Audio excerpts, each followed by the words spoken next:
नमस्कार, TV20 news में आपका स्वागत है। ताज़ा तरीन खबरों के साथ मैं हूं डॉक्टर प्रियंका सोनी। आइए शुरू करते हैं खबरों का सिलसिला फटाफट अंदाज में।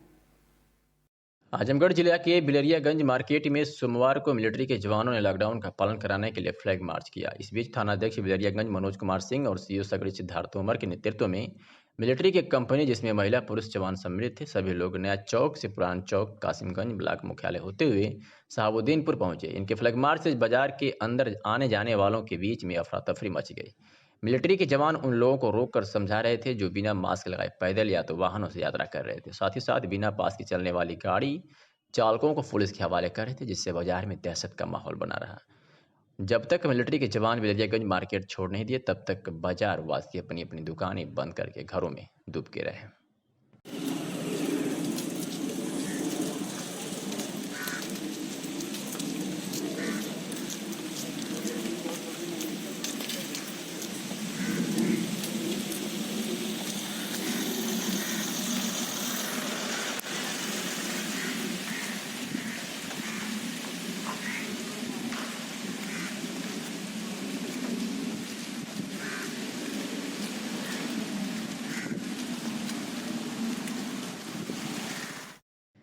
आजमगढ़ एसपी के निर्देश में जनपद में अपराध व अपराधियों पर चलाए जा रहे अभियान के तहत थाना महाराजगंज पुलिस ने गैंगस्टर एक्ट के तहत एक अभियुक्त को गिरफ्तार किया है। तो वही थाना जहानागंज पुलिस ने एक वांछित अभियुक्त को गिरफ्तार किया है। तो वही अगर थाना अरौला की बात की जाए तो पुलिस ने बलात्कार के आरोपी को गिरफ्तार किया है। तो वही थाना फूलपुर पुलिस ने 2 अपराधियों को गिरफ्तार कर बड़ी कामयाबी हासिल की है।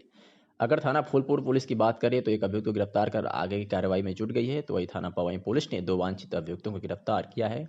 तो वही थाना निजामाबाद पुलिस ने एक अभियुक्त को गिरफ्तार करने में सफलता हासिल की है।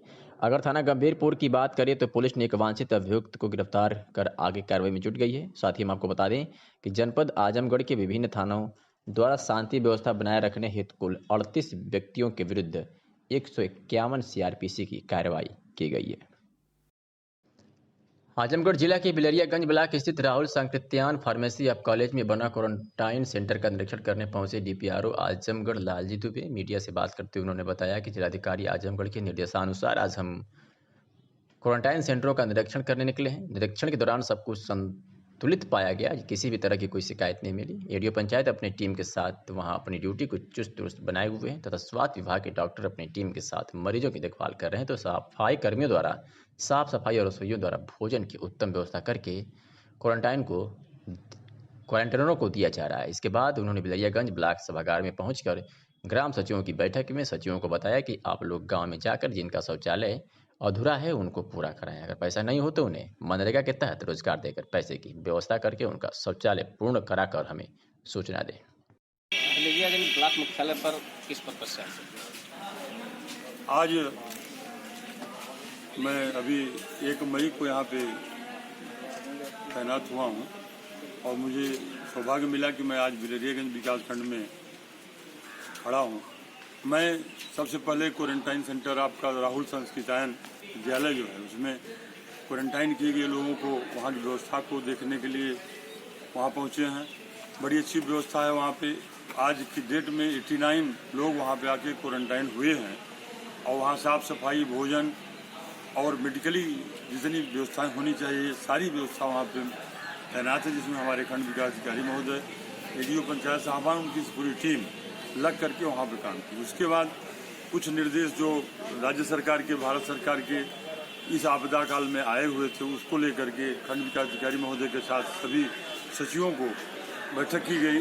बैठक में बताया गया कि जो हमारे दूसरे प्रदेश से लोग आ रहे हैं उनको किस तरह से गांव में होम क्वारंटाइन में रखा जाए और उनको मनरेगा जैसे योजना से कैसे उनको टाइडअप करके उनको रोजगार दिया जाए और उनके जीवन यापन में कितनी सरलता हम लोग पैदा कर सकते हैं, उसमें हम लोग कैसे काम करेंगे, इस पर विचार किया गया।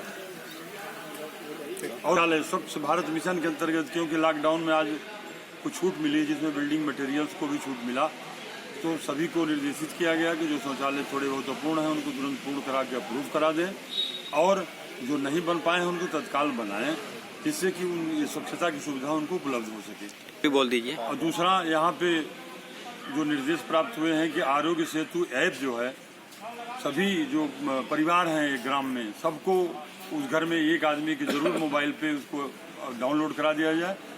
हमारे सचिवों को, खंड के अधिकारी महोदय ने और मेरे द्वारा भी निर्देशित किया गया है कि गांव में ज़्यादा से ज़्यादा लोगों को आरोग्य सेतु ऐप डाउनलोड कराएं तथा जो हमारे क्वारंटाइन में आए हुए लोग हैं उनके भी मोबाइल पर इसको लोड करा के ही वहाँ पर भेजें। अगर नहीं है तो उनको गांव पे पहुंच करके निगरानी समितियां जो गठित की जा रही हैं उनको सक्रिय करके लोड कराएं। अब चलते हैं खबरों की तरफ।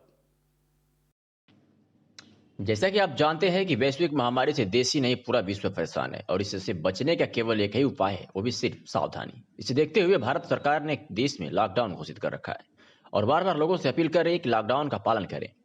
अब देश में लॉकडाउन का 3rd स्टेप भी शुरू हो चुका है। ऐसे में TV20 न्यूज ने आजमगढ़ के मंडलायुक्त कनक त्रिपाठी से बात किया और जानने की कोशिश की कि कैसा रहेगा लॉकडाउन का 3rd स्टेप। मंडलायुक्त कनक त्रिपाठी ने कहा, जैसे जैसे राज्य सरकार की गाइडलाइन जारी हो रही है वैसे वैसे हम अपने मंडल के लोगों को निर्देश दे रहे हैं, लेकिन इस महामारी से बचने का केवल एक ही उपाय है, वो सोशल डिस्टेंस बनाए रखना, समय समय पर अपने हाथ को वॉश करते रहना और अपने घरों में सुरक्षित रहना। सीधे आपको सुनवाते हैं कि क्या कुछ कहा मंडलायुक्त कनक त्रिपाठी ने। आइए आपको सुनवाते हैं। इसी संबंध में बुलाई गई है कि वहाँ पर हमारे जैसे वेंटिलेटर वगैरह वहाँ उपलब्ध हैं और आइसोलेशन वार्ड भी उपलब्ध हैं।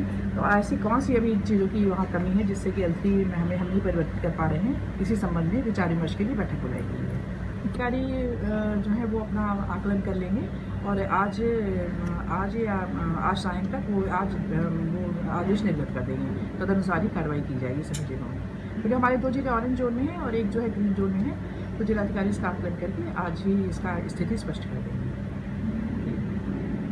माननीय मुख्यमंत्री जी ने ये निर्देश दिए थे कि प्रत्येक मंडल मुख्यालय पर L3 लेवल का हॉस्पिटल स्थापित किया जाएगा, जिससे कि यदि किसी भी कोरोना पीड़ित मरीज की हालत गंभीर होती है तो उसका समुचित इलाज उस मंडल में ही किया जा सके। इसी संबंध में यहाँ पर मेडिकल कॉलेज के प्रिंसिपल, CMO और अन्य CMS इत्यादि को सभी डॉक्टर्स को बुलाया गया है, उनसे विचार विमर्श करके, क्योंकि अभी तक हमारे यहाँ जो मेडिकल कॉलेज है वो L2 श्रेणी का है, उसे कैसे उच्चीकृत किया जाए, किन किन सुविधाओं की कमी है और यदि किन्हीं सुविधाओं की कमी है L3 बनाने में उसको, तो हम लोग शासन से संपर्क स्थापित करके उसे उच्चीकृत करके L3 लेवल में परिवर्तित करेंगे। हम लोगों ने बुलाई है कि जो कम्युनिटी किचन्स हैं और जो भी शेल्टर होम बनाए गए हैं, जो कामगार मजदूरों के आने पर जिन्हें यदि कोई संदिग्ध पाया जाता है वहाँ ठहराया जाएगा, तो उसकी व्यवस्था का क्रॉस चेकिंग कराने के लिए मैंने मंडल लेवल अधिकारियों को बुलाया है, जिससे उनकी ड्यूटी लगाई जाएगी कि सभी जगह जो भी शेल्टर होम्स बनाए गए हैं और जो भी कम्युनिटी किचन्स हैं उनका लगातार चेकिंग करते रहें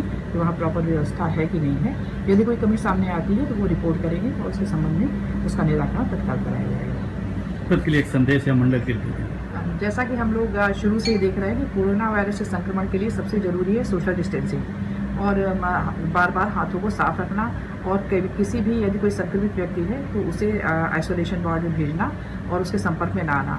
तो मेरी जनता से यही अपील है कि वो सोशल डिस्टेंसिंग बनाए रखें। यदि उन्हें किसी चीज़ की ज़रूरत है तो वो सोशल डिस्टेंसिंग का पालन करते हुए ही वो चीज़ें लें। यदि वो दवा लेने जाते हैं या कोई अपनी ज़रूरत का सामान लेने जाते हैं तो सोशल डिस्टेंसिंग का पालन ज़रूर करें। बैंक में भी जाते समय बैंक में यदि जा रहे हैं तो सोशल डिस्टेंसिंग का पालन करके आपस में दूरी बनाकर ही वो अपना आवश्यक कार्य निपटाएं। इसके अतिरिक्त सफाई हाथ को हर 15 से 20 सेकंड के अंदर वो हाथ को अपने धोते रहें 2 या 3 बार, और जिस तरह बताया गया है 15 से 20 सेकंड तक अपना हाथ को धोएं। ये नहीं कि केवल फॉर्मेलिटी के लिए हाथ धो लें और उससे प्रॉपर सफाई नहीं हो पाएगी। और मेनली यही बात है कि अब इस तरह की सावधानियों को बरतकर सोशल डिस्टेंसिंग और सफाई का ध्यान रखें, कोरोना वायरस के संक्रमण से बचा जा सकता है। इसके अतिरिक्त जो हमारा आरोग्य सेतु ऐप है उसको अधिक से अधिक संख्या में डाउनलोड करें, इससे तो उन लोगों का भी बचाव होगा और शासन को भी इसका आकलन करने में सावधानी होगी कि कितने लोग संक्रमित व्यक्ति के संपर्क में आ रहे हैं। सूचना संकलन करने में भी आसानी है।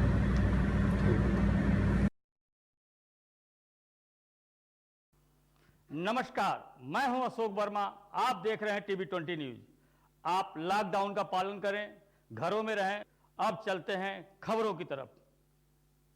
थानाध्यक्ष दीदारगंज धर्मेंद्र सिंह द्वारा थाना अंतर्गत क्षेत्र के कई चौराहों पर माइक द्वारा लोगों को लॉकडाउन 3 का सख्ती पूर्वक पालन करने का निर्देश दिया गया है। साथ ही सभी दुकानदारों को यह निर्देश दिया गया है कि उनके यहां आए हुए ग्राहकों को मास्क पहनना तथा सोशल डिस्टेंसिंग का पालन करना अनिवार्य होगा।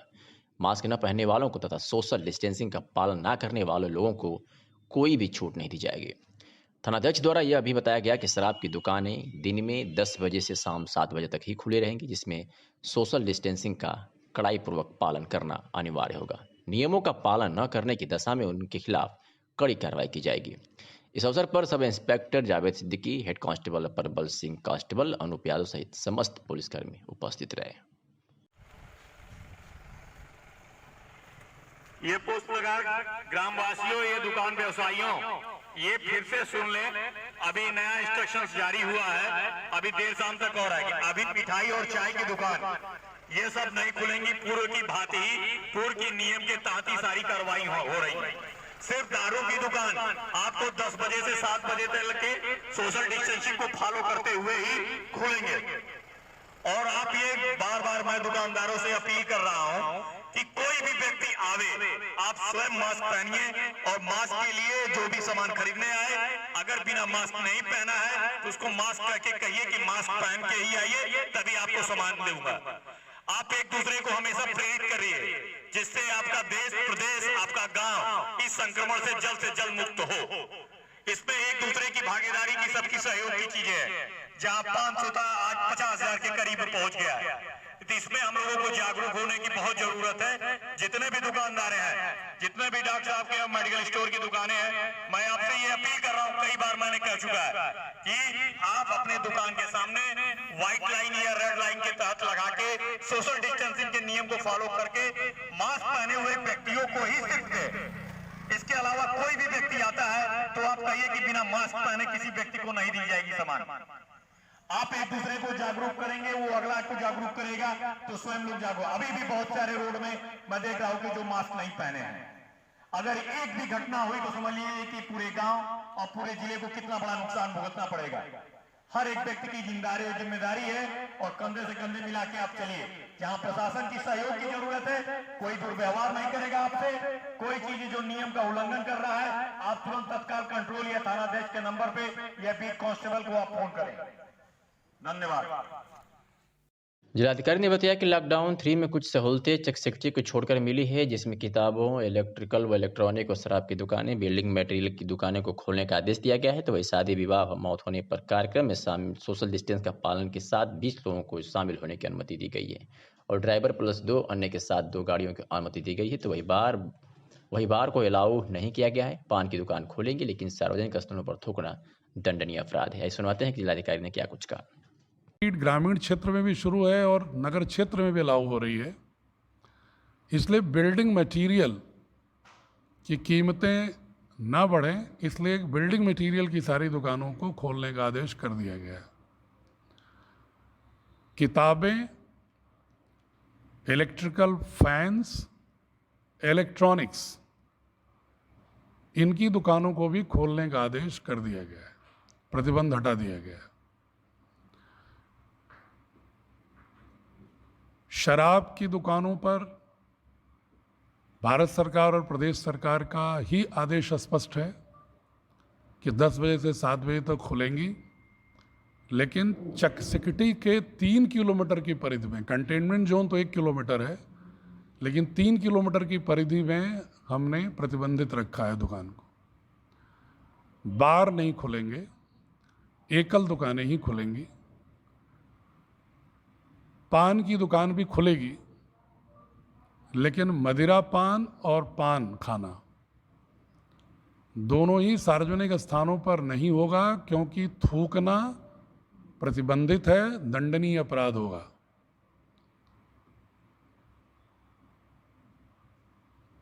इसी प्रकार से कुछ और प्रतिबंध शिथिल हुए हैं।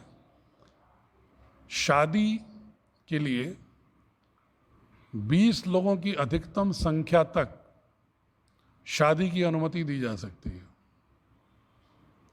संबंधित एसडीएम से अनुमति लेनी होगी। अधिकतम 20 की संख्या, बाराती घराती मिलाकर। और यदि कोई दूसरे जनपद में बारात लेके जा रहा है तो उसे दिखाना होगा कि जहां बारात लेके जा रहा है वहां पर संबंधित एसडीएम का परमिशन है और यहाँ से वाहन का परमिशन, 2 वाहन का 1+2 1+2 की अनुमति ही मात्र मिलेगी। और उसमें 65 वर्ष से अधिक का कोई व्यक्ति, कोई गर्भवती महिला, 10 वर्ष की उम्र का कोई बच्चा या किसी क्रॉनिक डिजीज का कोई व्यक्ति, कोमॉर्बिडिटी का कोई व्यक्ति नहीं जाएगा। फ्यूनरल में भी 20 लोगों तक की अनुमति दी गई है। इसके अलावा एक परमिशन और है, प्रतिबंध शिथिल हुआ है। जनपद के अंदर चकसिकटी मुबारकपुर एरिया छोड़कर 4 पहिया निजी वाहन से कोई भी व्यक्ति बिना परमिशन के 1+2 पर अपने निजी कार्य से जा सकता है, और 2 पहिया वाहन पर भी 1+1 पर जा सकता है। लेकिन जनपद के बाहर जाना होगा तो उसे परमिशन लेना होगा, जैसे पहले से परमिशन की व्यवस्था थी। बहुत सारे ऐसे दुकानदार हैं जो दुकानें अभी ग्रामीण क्षेत्र में खोली जा सकती थी गाइडलाइन के अनुसार, लेकिन हम नहीं खोल रहे हैं। उसके पीछे मेरा करबद्ध निवेदन यही है कि जो अत्यावश्यक दुकानें हैं वही अभी 1 हफ्ते और खोली जाएं। शेष दुकानों को, जब ये प्रवासी मजदूर ट्रेन से, बसों से जो आ रहे हैं आपके जनपद में, इनका सबका स्वास्थ्य परीक्षण हो जाए, ये अपने होम क्वारंटाइन तक पहुंच जाएं, इसके बाद शेष को भी शिथिल करने की हम कार्रवाई 10 तारीख को रिव्यू करके फिर उसके बाद करेंगे। जिला ग्रामोद्योग अधिकारी राजेंद्र प्रसाद ने बताया कि उत्तर प्रदेश खाद्य तथा ग्रामोद्योग बोर्ड आजमगढ़ द्वारा संचालित मुख्यमंत्री ग्रामोद्योग रोजगार योजना अंतर्गत वर्ष 2020-21 हेतु आवेदन पत्र आमंत्रित किए जाते हैं। इसमें आरक्षित वर्ग के उद्यमियों को पूंजीगत ऋण पर 0% ब्याज दर पर एवं अनारक्षित वर्ग सामान्य पुरुष के उद्यमियों को पूंजीगत ऋण पर 4% ब्याज दर पर बैंकों के माध्यम से अधिकतम 10 लाख रुपए तक ऋण उपलब्ध कराने का प्रावधान है, जिसके लिए जनपद के ग्रामीण क्षेत्रों के 18 वर्ष से ऊपर 50 वर्ष तक की आयु के बेरोजगार युवक युवतियों को सूचित किया जाता है कि जो अपना स्वयं का उद्यम स्थापित करना चाहते हैं, उक्त योजना अंतर्गत ऋण आवेदन पत्र दिनांक 15 मई 2020 तक ऑनलाइन पोर्टल cmegp.datacenter.com.in पर आवेदन कर हार्ड कॉपी की एक प्रति जिला ग्रामोद्योग कार्यालय कमिश्नरी रोड सिधारी आजमगढ़ में जमा करा दें। अधिक जानकारी हेतु कार्यालय से संपर्क भी कर सकते हैं। आजमगढ़ जिलाधिकारी ने कहा है कि भारत व प्रदेश सरकार द्वारा 4 मई से लॉकडाउन 3 लागू हो गया है। जिलाधिकारी ने जनपद वासियों से अपील की है कि चकसिकटी नयापुरा के 1 किलोमीटर एरिया में प्रतिबंध बना रहेगा, तो वहाँ स्वास्थ्यकर्मी व आवश्यक सेवाओं से जुड़े लोग ही चकसिकटी में जा सकते हैं। प्रवासी मजदूरों का जिले में आना जारी है और अभी 1 सप्ताह तक जारी रहेगा, जिसके लिए प्रशासन को पूरी तैयारी करनी है, चाहे मेडिकल चेकअप करना हो, चाहे क्वारंटाइन करना हो। जिलाधिकारी ने बताया कि 25,000 लोग जिले में आ चुके हैं और अभी 1 सप्ताह तक 10,000 से ऊपर मजदूर सूरत, मुंबई, अहमदाबाद, पंजाब आदि प्रदेशों से आ रहे हैं। जिलाधिकारी ने कहा कि इसलिए फेज वाइज दुकानें खोलने की अनुमति दी जा रही है। आइए सुनवाते हैं जिलाधिकारी ने क्या कुछ कहा। भारत सरकार और प्रदेश सरकार के निर्देश पर कोरोना रोकथाम के दृष्टिगत लॉकडाउन 4 मई से 2 सप्ताह के लिए उसकी अवधि बढ़ाई गई है। कतिपय इसमें प्रतिबंधों को शिथिल भी करने का सुझाव दिया गया है। राज्य सरकार ने भी उस पर एक नियमावली निर्गत किया है। उसके आधार पर जनपद आजमगढ़ में जो निर्णय लिया गया है वो संक्षेप में इस प्रकार है। चकसिकटी नयापुर के 1 किलोमीटर क्षेत्र के अंतर्गत कोई भी दुकानें नहीं खुलेंगी। यथावत प्रतिबंध लागू रहेगा जो कंटेनमेंट जोन के लिए आवश्यक है। वहाँ पर मात्र स्वास्थ्यकर्मी, सफाई कर्मी, नागरिक आपूर्ति की डोर टू डोर डिलीवरी या आवश्यक चिकित्सीय सुविधाओं के लिए आवागमन अनुमति के आधार पर ही दिया जाएगा। इसके अलावा जो क्षेत्र है जनपद आजमगढ़ का, उसमें चूंकि कहीं कोई संक्रमण नहीं पाया गया था, लेकिन चकसिकटी के संक्रमण के कारण ऑरेंज जोन में है, इसलिए दुकानों के खोलने के विषय में विचार किया जा सकता है। लेकिन वर्तमान में मैं जनपदवासियों से ये अनुरोध करूंगा, क्योंकि मैं जो भी निर्णय ले रहा हूं सकारण है, कि इधर विगत 4 दिनों में और आने वाले 1 सप्ताह बहुत सारे प्रवासी मजदूर मुंबई, सूरत, अहमदाबाद, मध्य प्रदेश, पंजाब से उनका आगमन होगा और वो जनपद के विभिन्न हिस्सों में जाएंगे, जिनको परीक्षण के बाद हम क्वारंटाइन करेंगे। जो लोग लक्षण युक्त नहीं होंगे उनको 21 दिन के लिए होम क्वारंटाइन करेंगे, जो लक्षण होगा उनको फैसिलिटी क्वारंटाइन करेंगे, और अगर संक्रमण पाया जाता है तो उनको हॉस्पिटल आइसोलेशन में रखेंगे, और नहीं पाया जाता है तो वो 1 सप्ताह रख के फिर 14 दिन के लिए होम क्वारंटाइन भेजेंगे। जिसमें मुझे ऐसा लगता है कि कोई स्पष्ट आंकड़ा तो नहीं है, लेकिन जिस तरह से 25 मार्च से लेकर 2 अप्रैल के मध्य लगभग 10,000 लोग आए थे, और 15 मार्च से लेकर 24 मार्च के बीच 14,000 लोग आए थे, उसके आधार पर मेरा एक अनुमान है, और जिस तरह प्रतिदिन मुझे रोज 300 फ़ोन आते हैं, उसके आधार पर मेरा आकलन है कि लगभग 10,000 लोग जरूर न्यूनतम मुंबई, सूरत, अहमदाबाद, पंजाब से आएंगे। उनको हमें सेटल करना है, उन पर हमें निगाह रखनी है, सर्विलांस रखना है। ऐसे में अगर सारी दुकानें एक साथ खुल जाएंगी, सारी गतिविधियां एक साथ हो जाएंगी, तो सोशल डिस्टेंसिंग का पालन कर पाना संभव नहीं होगा। स्वतः अनुशासन दुकानें बंद होने के बाद भी नहीं दिखाई पड़ती हैं। सारी दुकानें खुल जाने के बाद सोशल डिस्टेंसिंग का कितना पालन हो पाएगा, पुलिस कितना जगह डंडे चलाएगी, ये भी एक विचारणीय प्रश्न है। इसलिए मैंने निर्णय लिया है जनपद के हित में और गतिविधियों के हित में कि फेज वाइज हम ओपन करें।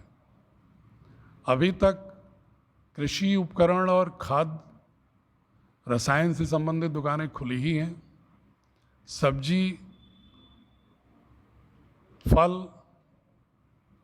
की दुकानें खुली ही हैं, अंडे मछली की दुकानों पर भी कोई प्रतिबंध नहीं है। किराना की दुकानों में 7 से 10 और 2 से 5 खुल रही थी, उसको हमने सुबह 7:30 से लेकर शाम के 6:30 तक लगातार ओपन करने का आदेश कर दिया है। आजमगढ़ मंडलायुक्त कनक त्रिपाठी ने मंडल के जनपदों में आरोग्य सेतु ऐप की डाउनलोडिंग अपेक्षानुसार बढ़ाए जाने मंडलीय अधिकारियों की जिम्मेदारी सौंपी है। इसके साथ ही उन्होंने अधिकारियों को यह भी निर्देश दिया कि मंडल के जनपदों से अपने अपने विभाग के माध्यम से कराई गई डाउनलोडिंग की प्रगति के संबंध में प्रतिदिन साय को अवगत कराएं।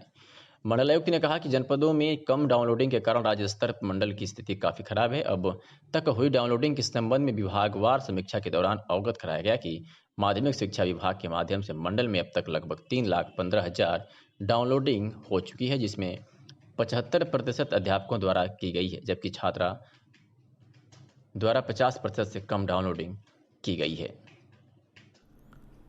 आजमगढ़ मंडलायुक्त ने बताया कि जनपद में बाहर से आने वाले मजदूरों में अगर कोई संदिग्ध व्यक्ति पाया जाता है तो उसके लिए कम्युनिटी किचन व शेल्टर होम बनाए गए हैं। इसके संबंध में आज मंडलायुक्त श्रीमती कनक त्रिपाठी ने मंडल के सभी अधिकारियों के साथ सिजारी स्थित मंडलायुक्त सभागार में एक बैठक की, जिसमें मंडलायुक्त ने अधिकारियों को निर्देश दिया कि सभी शेल्टर होम और कम्युनिटी किचन का समय समय पर निरीक्षण करें तथा कोई भी कमी हो तो उसकी सूचना हमें तत्काल दें। आगे क्या कुछ कहा मंडलायुक्त ने, आइए आपको सुनवाते हैं। हाँ, दूसरी बैठक हम लोगों ने बुलाई है कि जो कम्युनिटी किचन हैं और जो भी शेल्टर होम बनाए गए हैं जो कामगार मजदूरों के आने पर जिन्हें यदि कोई संदिग्ध पाया जाता है वहाँ ठहराया जाएगा, तो उसकी व्यवस्था का क्रॉस चेकिंग कराने के लिए मैंने मंडल लेवल अधिकारियों को बुलाया है, जिससे उनकी ड्यूटी लगाई जाएगी कि सभी जगह जो भी शेल्टर होम्स बनाए गए हैं और जो भी कम्युनिटी किचन्स है उनका लगातार चेकिंग करते रहें कि वहाँ प्रॉपर व्यवस्था है कि नहीं है। यदि कोई कमी सामने आती है तो वो रिपोर्ट करेंगे और इसके संबंध में उसका निराकरण तत्काल कराया जाएगा। दुकानों के बारे में कुछ स्पष्ट आदेश नहीं है। हाँ, दुकानों के बारे में जिलाधिकारी जो है वो अपना आकलन कर लेंगे और आज सायं तक वो आदेश निर्गत कर देंगे, तदनुसार ही कार्रवाई की जाएगी सभी जिलों में, क्योंकि हमारे 2 जिले ऑरेंज जोन में हैं और एक जो है ग्रीन जोन में है, तो जिलाधिकारी इसका आकलन करके आज ही इसका स्थिति स्पष्ट कर देंगे। मैडम, एक निवेदन छोटा सा और है कि जैसे इलेक्ट्रॉनिक में वीडियो चलता है, हाँ। मैक्सिमम आपको फोटो जाते हैं। आजमगढ़ जिलाधिकारी ने कहा कि लॉकडाउन 3 में कुछ प्रतिबंधित शिथिल हुए हैं। प्रतिबंध शिथिल हुए हैं, लेकिन एक तरफ कठोर भी हुआ है। शाम 7 बजे से लेकर सुबह 7 बजे तक जनपद में कर्फ्यू जैसा माहौल रहेगा। इस दौरान अगर कोई घर से निकलता है तो उसके ऊपर कठोर कार्रवाई की जाएगी। जिलाधिकारी ने सभी जनपद वासियों से अपने घरों में रहने व लॉकडाउन का पालन करने की अपील की है। सुनवाते हैं कि क्या कुछ कहा जिलाधिकारी ने। जनपद वासियों से भी अनुरोध करना है कि ये प्रतिबंध कुछ संदर्भों में शिथिल हुए हैं, लेकिन एक संदर्भ में कठोर भी हुआ है। वो ये है कि शाम 7 बजे से लेकर प्रातः सुबह 7 बजे तक बिल्कुल कर्फ्यू की तरह पोजीशन होनी चाहिए। कर्फ्यू की पोजीशन होनी चाहिए, लोग अपने घरों में रहें। थानाध्यक्ष दीदारगंज धर्मेंद्र सिंह द्वारा थाना अंतर्गत क्षेत्र के कई चौराहों पर माइक द्वारा लोगों को लॉकडाउन 3 का सख्ती पूर्वक पालन करने का निर्देश दिया गया है। साथ ही सभी दुकानदारों को यह निर्देश दिया गया है कि उनके यहां आए हुए ग्राहकों को मास्क पहनना तथा सोशल डिस्टेंसिंग का पालन करना अनिवार्य होगा। मास्क न पहनने वालों को तथा सोशल डिस्टेंसिंग का पालन न करने वाले लोगों को कोई भी छूट नहीं दी जाएगी। थानाध्यक्ष द्वारा यह भी बताया गया कि शराब की दुकानें दिन में 10 बजे से शाम 7 बजे तक ही खुली रहेंगी, जिसमें सोशल डिस्टेंसिंग का कड़ाई पूर्वक पालन करना अनिवार्य होगा। नियमों का पालन न करने की दशा में उनके खिलाफ कड़ी कार्रवाई की जाएगी। इस अवसर पर sub inspector Javed Siddiqui, head constable परबल सिंह, कांस्टेबल अनूप यादव सहित समस्त पुलिसकर्मी उपस्थित रहे। ये पोस्ट लगा, ग्रामवासियों, ये दुकान व्यवसायियों, ये फिर से सुन लें, अभी नया इंस्ट्रक्शंस जारी हुआ है, अभी देर शाम तक और आएगी। अभी मिठाई और चाय की दुकान ये सब नहीं खुलेंगी। पूर्व की भांति ही पूर्व के नियम के तहत ही सारी कार्रवाई हो रही है। सिर्फ दारू की दुकान आपको 10 बजे से 7 बजे तक के सोशल डिस्टेंसिंग को फॉलो करते हुए ही खुलेंगे। और आप ये बार मैं दुकानदारों से अपील कर रहा हूं कि कोई भी व्यक्ति आवे, आप स्वयं मास्क पहनिए और मास्क के लिए जो भी सामान खरीदने आए, अगर बिना मास्क नहीं पहना है तो उसको मास्क करके कहिए कि मास्क पहन के ही आइए, तभी आपको सामान दूंगा। आप एक दूसरे को हमेशा प्रेरित करिए, जिससे आपका देश, प्रदेश, आपका गांव इस संक्रमण से जल्द मुक्त हो। इसमें एक दूसरे की भागीदारी की, सबकी सहयोग की चीजें हैं। जहां 500 था, आज 50,000 के करीब पहुंच गया है। तो इसमें हम लोगों को जागरूक होने की बहुत जरूरत है। जितने भी दुकानदार हैं, जितने भी डॉक्टर साहब के मेडिकल स्टोर की दुकानें हैं, मैं आपसे ये अपील कर रहा हूँ, कई बार मैंने कह चुका है कि आप अपने दुकान के सामने व्हाइट लाइन या रेड लाइन के तहत लगा के सोशल डिस्टेंसिंग के नियम को फॉलो करके मास्क पहने हुए व्यक्तियों को ही सिर्फ दें। इसके अलावा कोई भी व्यक्ति आता है तो आप कहिए कि बिना मास्क पहने किसी व्यक्ति को नहीं दी जाएगी सामान। आप एक दूसरे को जागरूक करेंगे, वो अगला को जागरूक करेगा, तो स्वयं लोग जागरूक। अभी भी बहुत सारे रोड में मैं देख रहा हूं कि जो मास्क नहीं पहने हैं, अगर एक भी घटना हुई तो समझ लीजिए कि पूरे गांव और पूरे जिले को कितना बड़ा नुकसान भुगतना पड़ेगा। हर एक व्यक्ति की जिम्मेदारी है और कंधे से कंधे मिला के आप चलिए। जहां प्रशासन की सहयोग की जरूरत है, कोई दुर्व्यवहार नहीं करेगा आपसे, कोई चीज जो नियम का उल्लंघन कर रहा है, आप तुरंत तत्काल कंट्रोल या थानाध्यक्ष के नंबर पे या बीट कांस्टेबल को आप फोन करें। धन्यवाद। जैसा कि आप जानते हैं कि वैश्विक महामारी से देश ही नहीं पूरा विश्व परेशान है और इससे बचने का केवल एक ही उपाय है, वो भी सिर्फ सावधानी। इसे देखते हुए भारत सरकार ने देश में लॉकडाउन घोषित कर रखा है और बार बार लोगों से अपील कर रही है कि लॉकडाउन का पालन करें। अब देश में लॉकडाउन का 3rd स्टेप भी शुरू हो चुका है। ऐसे में TV20 न्यूज ने आजमगढ़ के मंडलायुक्त कनक त्रिपाठी से बात किया और जानने की कोशिश की कि कैसा रहेगा लॉकडाउन का 3rd स्टेप। मंडलायुक्त कनक त्रिपाठी ने कहा, जैसे जैसे राज्य सरकार की गाइडलाइन जारी हो रही है, वैसे वैसे हम अपने मंडल के लोगों को निर्देश दे रहे हैं। लेकिन इस महामारी से बचने का केवल एक ही उपाय है, वो सोशल डिस्टेंस बनाए रखना, समय समय पर अपने हाथ को वॉश करते रहना और अपने घरों में सुरक्षित रहना। सीधे आपको सुनवाते हैं कि क्या कुछ कहा मंडलायुक्त कनक त्रिपाठी ने। आइए आपको सुनवाते हैं। इसी संबंध में बुलाई गई है कि वहाँ पर हमारे जैसे वेंटिलेटर वगैरह वहाँ उपलब्ध हैं और आइसोलेशन वार्ड भी उपलब्ध हैं। तो ऐसी कौन सी अभी चीज़ों की वहाँ कमी है जिससे कि L3 में हम नहीं परिवर्तित कर पा रहे हैं, इसी संबंध में विचार विमर्श के लिए बैठक बुलाई गई है। अधिकारी जो है वो अपना आकलन कर लेंगे और आज सायं तक वो आदेश निर्गत कर देंगे, तदनुसार ही कार्रवाई की जाएगी सभी जगहों में। क्योंकि हमारे 2 जिले ऑरेंज जोन में हैं और एक जो है ग्रीन जोन में है, तो जिलाधिकारी इसका आकलन करके आज ही इसका स्थिति स्पष्ट कर देंगे। माननीय मुख्यमंत्री जी ने ये निर्देश दिए थे कि प्रत्येक मंडल मुख्यालय पर L3 लेवल का हॉस्पिटल स्थापित किया जाएगा, जिससे कि यदि किसी भी कोरोना पीड़ित मरीज की हालत गंभीर होती है तो उसका समुचित इलाज उस मंडल में ही किया जा सके। इसी संबंध में यहाँ पर मेडिकल कॉलेज के प्रिंसिपल, CMO और अन्य CMS इत्यादि को सभी डॉक्टर्स को बुलाया गया है, उनसे विचार विमर्श करके, क्योंकि अभी तक हमारे यहाँ जो मेडिकल कॉलेज है वो L2 श्रेणी का है, उसे कैसे उच्चीकृत किया जाए, किन किन सुविधाओं की कमी है और यदि किन्हीं सुविधाओं की कमी है L3 बनाने में उसको, तो हम लोग शासन से संपर्क स्थापित करके उसे उच्चीकृत करके L3 लेवल में परिवर्तित करेंगे। हम लोगों ने बुलाई है कि जो कम्युनिटी किचन्स हैं और जो भी शेल्टर होम बनाए गए हैं, जो कामगार मजदूरों के आने पर जिन्हें यदि कोई संदिग्ध पाया जाता है वहाँ ठहराया जाएगा, तो उसकी व्यवस्था की वो का क्रॉस चेकिंग कराने के लिए मैंने मंडल लेवल अधिकारियों को बुलाया है, जिससे उनकी ड्यूटी लगाई जाएगी कि सभी जगह जो भी शेल्टर होम्स बनाए गए हैं और जो भी कम्युनिटी किचन्स हैं उनका लगातार चेकिंग करते रहें कि वहाँ प्रॉपर व्यवस्था है कि नहीं है। यदि कोई कमी सामने आती है तो वो रिपोर्ट करेंगे और उसके संबंध में उसका निराकरण तत्काल कराया जाएगा। खुद के लिए एक संदेश या मंडल के लिए? जैसा कि हम लोग शुरू से ही देख रहे हैं कि कोरोना वायरस के संक्रमण के लिए सबसे ज़रूरी है सोशल डिस्टेंसिंग और बार बार हाथों को साफ रखना और किसी भी यदि कोई संक्रमित व्यक्ति है तो उसे आइसोलेशन वार्ड में भेजना और उसके संपर्क में ना आना। तो मेरी जनता से यही अपील है कि वो सोशल डिस्टेंसिंग बनाए रखें। यदि उन्हें किसी चीज़ की ज़रूरत है तो वो सोशल डिस्टेंसिंग का पालन करते हुए ही वो चीज़ें लें।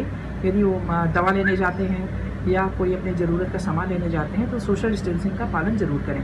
बैंक में भी जाते समय बैंक में यदि जा रहे हैं तो सोशल डिस्टेंसिंग का पालन करके आपस में दूरी बनाकर ही वो अपना आवश्यक कार्य निपटाएं। इसके अतिरिक्त सफाई हाथ को हर 15 से 20 सेकंड के अंदर वो हाथ को अपने धोते रहें 2 या 3 बार, और जिस तरह बताया गया है 15 से 20 सेकंड तक अपना हाथ को धोएं। ये नहीं कि केवल फॉर्मेलिटी के लिए हाथ धो लें और उससे प्रॉपर सफाई नहीं हो पाएगी। और मेनली यही बात है कि इस तरह की सावधानियों को बरतकर सोशल डिस्टेंसिंग और सफाई का ध्यान रखें। कोरोना वायरस के संक्रमण से बचा जा सकता है। इसके अतिरिक्त जो हमारा आरोग्य सेतु ऐप है उसको अधिक से अधिक संख्या में डाउनलोड करें। इससे तो उन लोगों का भी बचाव होगा और शासन को भी इसका आकलन करने में सावधानी होगी कि कितने लोग संक्रमित व्यक्ति के संपर्क में आ रहे हैं। सूचना संकलन करने में भी आसानी है। जिलाधिकारी ने डायग्नोस्टिक सेंटर व चिकित्सालयों को निर्देश दिया है कि वह तभी खोल सकते हैं जब उनके पास CMO से कोविड-19 का प्रमाण पत्र जारी हो। वह स्वयं व उनकी स्टाफ PPE किट के साथ ही सुरक्षा उपकरणों से लैस हो। सुनवाते हैं कि जिलाधिकारी ने क्या कुछ कहा डायग्नोस्टिक सेंटर व चिकित्सालय खोलने की बात को लेकर।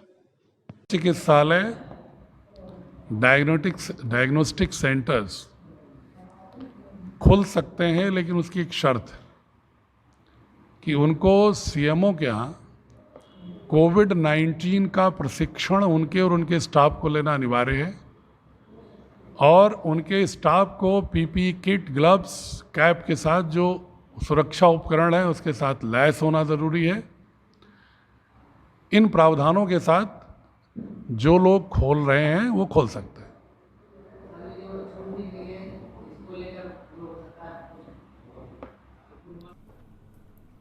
आजमगढ़ मंडलायुक्त ने बताया कि माननीय मुख्यमंत्री के निर्देश पर प्रत्येक मंडल स्तर पर LC लेवल का अस्पताल स्थापित किया जाएगा, जिसमें कोरोना पीड़ित का इलाज मंडल अस्पताल पर हो सके। इसके लिए मेडिकल कॉलेज के प्रधानाचार्य व मुख्य चिकित्सा अधिकारी के साथ बैठक की गई। मंडलायुक्त ने बताया कि मेडिकल कॉलेज में हर प्रकार की आधुनिक सुविधाएं मौजूद हैं, जैसे वेंटिलेटर, आइसोलेशन वार्ड आदि। आगे क्या कुछ कहा मंडलायुक्त ने, आइए आपको सुनवाते हैं। माननीय मुख्यमंत्री जी ने ये निर्देश दिए थे कि प्रत्येक मंडल मुख्यालय पर L3 लेवल का हॉस्पिटल स्थापित किया जाएगा, जिससे कि यदि किसी भी कोरोना पीड़ित मरीज की हालत गंभीर होती है तो उसका समुचित इलाज उस मंडल में ही किया जा सके। इसी संबंध में यहाँ पर मेडिकल कॉलेज के प्रिंसिपल, CMO और अन्य CMS इत्यादि को, सभी डॉक्टर्स को बुलाया गया है, उनसे विचार विमर्श करके, क्योंकि अभी तक हमारे यहाँ जो मेडिकल कॉलेज है वो L2 श्रेणी का है, उसे कैसे उच्चीकृत किया जाए, किन किन सुविधाओं की कमी है, और यदि किन्हीं सुविधाओं की कमी है L3 बनाने में उसको, तो हम लोग शासन से संपर्क स्थापित करके उसे उच्चीकृत करके L3 लेवल में परिवर्तित करेंगे। किन किन चीज़ों की व्यवस्था उसमें रहेगी? उसमें जो भी मेडिकल, इसी संबंध में बुलाई गई है कि वहाँ पर हमारी जैसे वेंटिलेटर वगैरह वहाँ उपलब्ध हैं और आइसोलेशन वार्ड भी उपलब्ध हैं, तो ऐसी कौन सी अभी चीज़ों की वहाँ कमी है जिससे कि L3 में हम नहीं परिवर्तित कर पा रहे हैं, इसी संबंध में विचार विमर्श के लिए बैठक बुलाई गई है। उत्तर प्रदेश की योगी सरकार बच्चियों और महिलाओं की सुरक्षा की गारंटी ले रही है और वहीं पुलिस अधीक्षक प्रोफेसर त्रिवेणी सिंह द्वारा अपराध व अपराधियों पर लगातार कार्रवाई की जा रही है, तो वहीं जीएनपुर पुलिस कप्तान के परिश्रम पर पानी फेर रही है, जिसका जीता जागता उदाहरण आज देखने को मिला। आपको बता दें कि आजमगढ़ जिले के जीएनपुर थाना क्षेत्र के नौशहरा वार्ड में एक ऐसा मामला सामने आया है जहां किशोरी ने झूला झूलने से इनकार किया तो गांव के ही दबंगों ने झूले से धक्का दे दिया। दरअसल किशोरी को दबंग छेड़छाड़ कर परेशान करते थे, जिसका विरोध जब किशोरी ने किया तो दबंगों ने उसे झूले से धक्का दे दिया। जब पीड़िता ने अपनी आपबीती अपने परिवार को सुनाई तो परिवार के लोग मामला जानने की कोशिश की तो दबंगों ने परिवार पर हमला कर दिया और उन्हें भी मार पीट कर घायल कर दिया।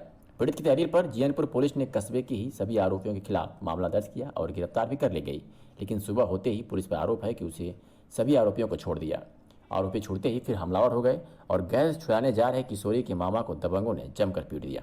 मारपीट का वीडियो ग्रामीणों ने बना लिया और वायरल कर दिया। तस्वीरों में भी आप साफ तौर पर देख सकते हैं कि दबंग किस तरह मामा को पीट रहे हैं। तो वही अब देखना यह होगा कि उच्च अधिकारी कब इस मामले का संज्ञान लेते हैं और आरोपियों पर कब कार्रवाई होगी। जिलाधिकारी ने सीमेंट व बिल्डिंग मटेरियल के विक्रेताओं को चेतावनी देते हुए कहा है कि गांव में व शहरों में प्रधानमंत्री आवास व निजी आवास जहां सुरक्षा के साथ 5 मजदूर काम कर सकते हैं, जिसके लिए सरकारी व गैर सरकारी कामों में बिल्डिंग मटेरियल की जरूरत पड़ेगी। इसलिए स्टॉकिस्ट मटेरियल को स्टॉक करें और अपने फुटकर विक्रेताओं को डिलीवरी करें और फुटकर विक्रेता सामानों की लिस्ट व रेट दुकान पर चस्पा करें, जिससे कालाबाजारी पर लगाम लगाई जा सके। यदि कोई इसका उल्लंघन करता है तो उसके ऊपर कार्रवाई की जाएगी। आइए सुनते हैं कि जिलाधिकारी ने क्या कुछ कहा। चूँकि कंस्ट्रक्शन वर्क शुरू होंगे ग्रामीण क्षेत्रों में भी और शहरी क्षेत्रों में भी, इसलिए बिल्डिंग मटेरियल की आवश्यकता होगी।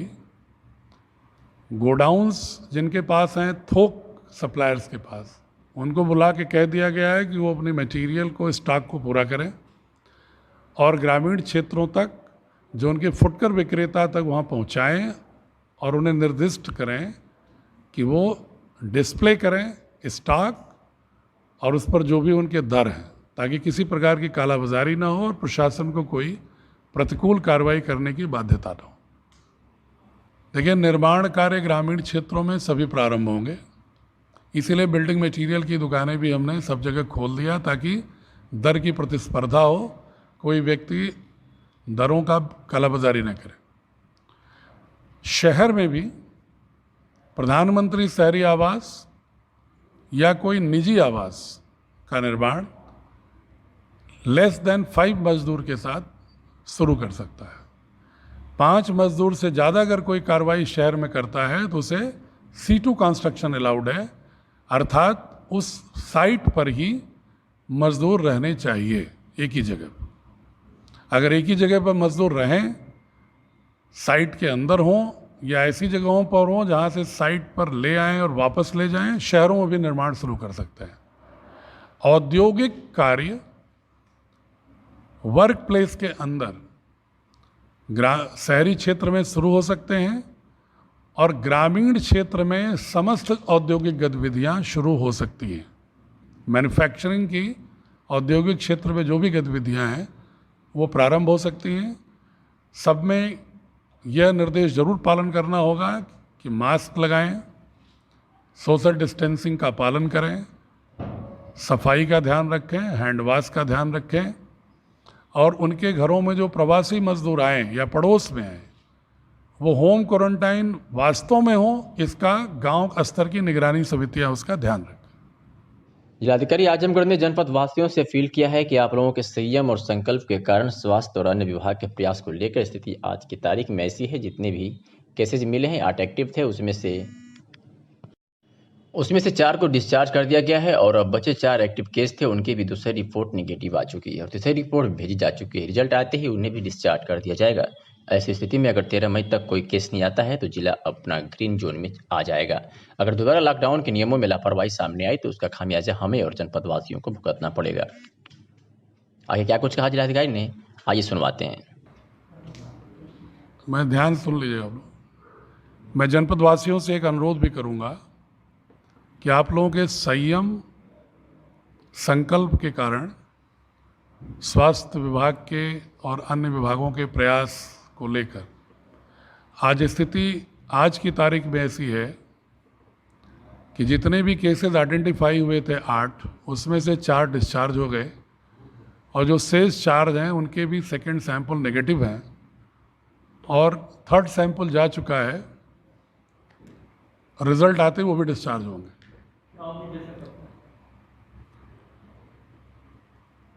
इस स्थिति में आपको जिला आपका ऑरेंज जोन में है। अगर 21 दिन तक कोई भी संक्रमण नहीं आएगा, 22 अप्रैल से लेकर 21 दिन अर्थात 13 मई तक, अगर 13 मई तक कोई अन्य प्रकरण नहीं आता है तो जिला ग्रीन में चला जाएगा, चकसिकठी और मुबारकपुर भी। लेकिन ये संभव तभी है जब असुविधाओं को देखते हुए, जीवन को चलाने की गति को देखते हुए सरकार ने प्रतिबंधों को क्रमशः शिथिल किया है। लेकिन यदि प्रतिबंधों के शिथिलीकरण को लोग उत्सव के रूप में मनाने लगेंगे, अनुशासन विहीन हो जाएंगे, 1.5 महीने से जो प्रतिबंधों के साथ, लॉकडाउन के साथ आत्मानुशासन की प्रवृत्ति विकसित होने की उम्मीद की गई थी, उससे अगर परे रहेंगे और कोई भी अन्यथा परिस्थिति आती है तो उसका बोझ हमको आपको ही सहना होगा। इसलिए मेरा आग्रह है कि शिथिलीकरण हो भी रहा है तो जो अत्यावश्यक गतिविधियां हों उसको ही जारी करें और जिस दुकान पर जाएं सोशल डिस्टेंसिंग का पालन करें, कम से कम बाहर निकलें, ज़रूरत के लिए बाहर निकलें। खुलने का मतलब ये नहीं हुआ कि आप सोशल डिस्टेंसिंग का पालन करना बंद कर दें या भीड़ लगा करके उत्सव के रूप में कार्यक्रम करना शुरू कर दें, क्योंकि किसी भी परिस्थिति में हर छूट के अलावा यह प्रतिबंध है कि 5 लोग से ज़्यादा एक जगह इकट्ठे ना हो और किसी भी शॉप पर हो तो डिस्टेंसिंग का पालन हो, भौतिक दूरी बनी रहे। अगर इसका उल्लंघन होता है तो कार्रवाई दुकानदार के विरुद्ध भी और वहाँ खड़े हुए लोगों के विरुद्ध भी की जा सकती है। इसलिए बेटर होगा कि शिथिलीकरण को संकल्प और अनुशासन के साथ आगे बढ़ाएं, जिससे कि और अधिक चीज़ों को शिथिल करने में हमारा हौसला बढ़े और आपकी गतिविधियां भी बढ़ती रहें और परस्पर संतुलन से हम संक्रमण को पूर्णतः रोक भी लें और धीरे धीरे सारी गतिविधियां हमारी सामान्य हो जाए। आजमगढ़ मंडलायुक्त ने बताया कि जनपद में बाहर से आने वाले मजदूरों में अगर कोई संदिग्ध व्यक्ति पाया जाता है तो उसके लिए कम्युनिटी किचन व शेल्टर होम बनाए गए हैं। इसके संबंध में आज मंडलायुक्त श्रीमती कनक त्रिपाठी ने मंडल के सभी अधिकारियों के साथ सिलारी स्थित मंडलायुक्त सभागार में एक बैठक की, जिसमें मंडलायुक्त ने अधिकारियों को निर्देश दिया कि सभी शेल्टर होम और कम्युनिटी किचन का समय समय पर निरीक्षण करें तथा कोई भी कमी हो तो उसकी सूचना हमें तत्काल दें। आगे क्या कुछ कहा मंडलायुक्त ने, आइए आपको सुनवाते हैं। हाँ, दूसरी बैठक हम लोगों ने बुलाई है कि जो कम्युनिटी किचन्स हैं और जो भी शेल्टर होम बनाए गए हैं, जो कामगार मजदूरों के आने पर जिन्हें यदि कोई संदिग्ध पाया जाता है वहाँ ठहराया जाएगा, तो उसकी व्यवस्था का क्रॉस चेकिंग कराने के लिए मैंने मंडल लेवल अधिकारियों को बुलाया है, जिससे उनकी ड्यूटी लगाई जाएगी कि सभी जगह जो भी शेल्टर होम्स बनाए गए हैं और जो भी कम्युनिटी किचन्स है उनका लगातार चेकिंग करते रहें कि वहाँ प्रॉपर व्यवस्था है कि नहीं है। यदि कोई कमी सामने आती है तो वो रिपोर्ट करेंगे और इसके संबंध में उसका निराकरण तत्काल कराया जाएगा। दुकानों के बारे में कुछ स्पष्ट आदेश नहीं है। दुकानों के बारे में जिलाधिकारी जो है वो अपना आकलन कर लेंगे और आज सायं तक वो आदेश निर्गत कर देंगे। तदनुसार ही कार्रवाई की जाएगी सभी जिलों में, क्योंकि हमारे 2 जिले ऑरेंज जोन में हैं और एक जो है ग्रीन जोन में है। तो जिलाधिकारी इसका आकलन करके आज ही इसका स्थिति स्पष्ट कर देंगे। मैडम, एक निवेदन छोटा सा और है कि जैसे इलेक्ट्रॉनिक में वीडियो चलता है, हाँ। मैक्सिमम आपको फोटो जाते हैं। जिलाधिकारी ने कहा कि कैब, टैक्सी व टेम्पो में ड्राइवर के साथ 2 लोग और चल सकते हैं। वहीं उन्होंने कहा कि हमारा जिला ऑरेंज जोन में है व प्रवासी मजदूरों का जिले में आने का सिलसिला अभी सप्ताह तक चलेगा, इसलिए सावधानी बरतते हुए हम बसों का संचालन नहीं कर पाएंगे। 1 सप्ताह बाद इस पर हम विचार करेंगे। आइए सुनते हैं कि जिलाधिकारी ने क्या कुछ कहा है। Cab, taxi, auto rickshaw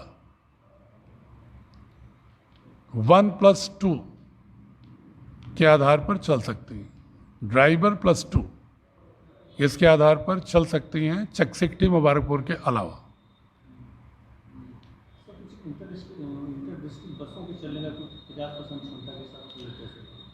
green zone में 50% फैसिलिटी के साथ चलने की सुविधा के लिए आदेश सुझाव है। चूँकि हमारा जनपद ऑरेंज में है, इसलिए हम अभी बसों के संचालन पर नहीं कर सकते। यद्यपि एक प्रावधान है कि यदि एक क्षेत्र विशेष में संक्रमण हो, जनपद के बाह्य हिस्से में अगर 21 दिन तक न आया हो, तो उसे ग्रीन जोन जिला कलेक्टर विचार कर सकता है। लेकिन इन्हीं प्रवासी मजदूरों के आगमन की संख्या को देखते हुए, जो ईस्टर्न यूपी के ज़िलों में ज़्यादा हो सकती है, इसलिए अभी हम उस पहलुओं पर विचार 1 सप्ताह बाद ही करेंगे। जिलाधिकारी ने कहा कि कैब, टैक्सी व टेम्पो में ड्राइवर के साथ 2 लोग और चल सकते हैं। वहीं उन्होंने कहा कि हमारा जिला ऑरेंज जोन में है व प्रवासी मजदूरों का जिले में आने का सिलसिला अभी सप्ताह तक चलेगा, इसलिए सावधानी बरतते हुए हम बसों का संचालन नहीं कर पाएंगे। 1 सप्ताह बाद इस पर हम विचार करेंगे। आइए सुनते हैं कि जिलाधिकारी ने क्या कुछ कहा है। कैब, टैक्सी, ऑटो रिक्शा 1+2 के आधार पर चल सकती हैं। ड्राइवर +2 इसके आधार पर चल सकती हैं चकसिकटी मुबारकपुर के अलावा।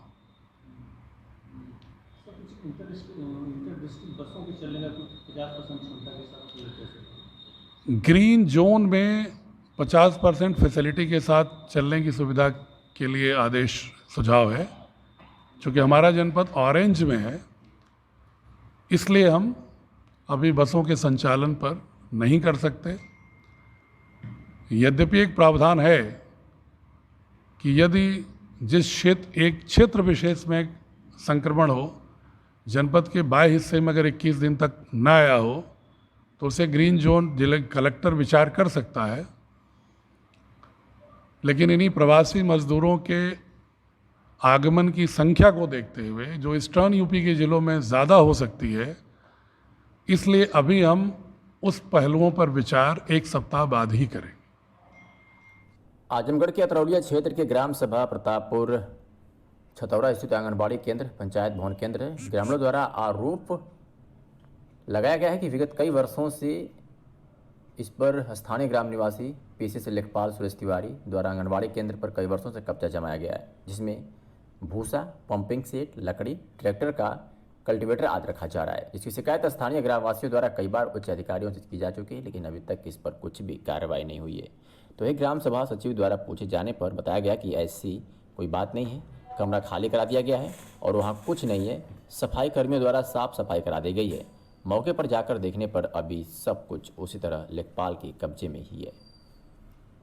दारा सिंह, ये प्रतापपुर के आंगनबाड़ी केंद्र है। आंगनबाड़ी केंद्र नहीं है, पंचायत भवन है। अच्छा, ये पंचायत भवन है। पंचायत भवन है। इसमें अवैध रूप से भूसा भरा हुआ है और खोइया रखी गई है। देख लीजिए है, ये सब चीज़ें हैं जो अवैध रूप से विगत 3 वर्षों से कब्जे में है इनके। 3 वर्षों से कब्जे में? हाँ। किसने किया कब्जा? ये ग्राम निरीक्षक हैं, लेखपाल हैं हमारे यहाँ के, और सुरेश तिवारी नाम है इनका। इनके पिताजी का नाम सीताराम तिवारी है। अच्छा, ये पता चला कि हैंड पाइप भी वो उठा ले गए? नहीं, हैंड पाइप वो स्वयं लगवाए थे। यहाँ पे ग्रामीण लोग मिल के लगवाए थे घंट बनने के लिए। हाँ, हैंड पाइप नहीं लगी। तो ये भूसा रखा गया है लगभग, या इसमें कई साल से कब्जा है? भूसा अगली साल भी हम लोग इसके लिए विवाद किए थे, अधिकारियों को सूचित किया गया था। इस साल भी किया गया है। अभी तक देख लीजिए कुछ हुआ नहीं, कोई सफाई कर्मी आता नहीं है यहाँ पे। अधिकारी को सूचना देने के बाद भी नहीं, कब्जा हटाया नहीं गया। कभी नहीं, ना तो कभी इस पे सेक्रेटरी साहब बैठे हैं, ना कभी कोई बैठे होता है। इसका देखिए ब्रास बैंड है, वो अभी गायब है।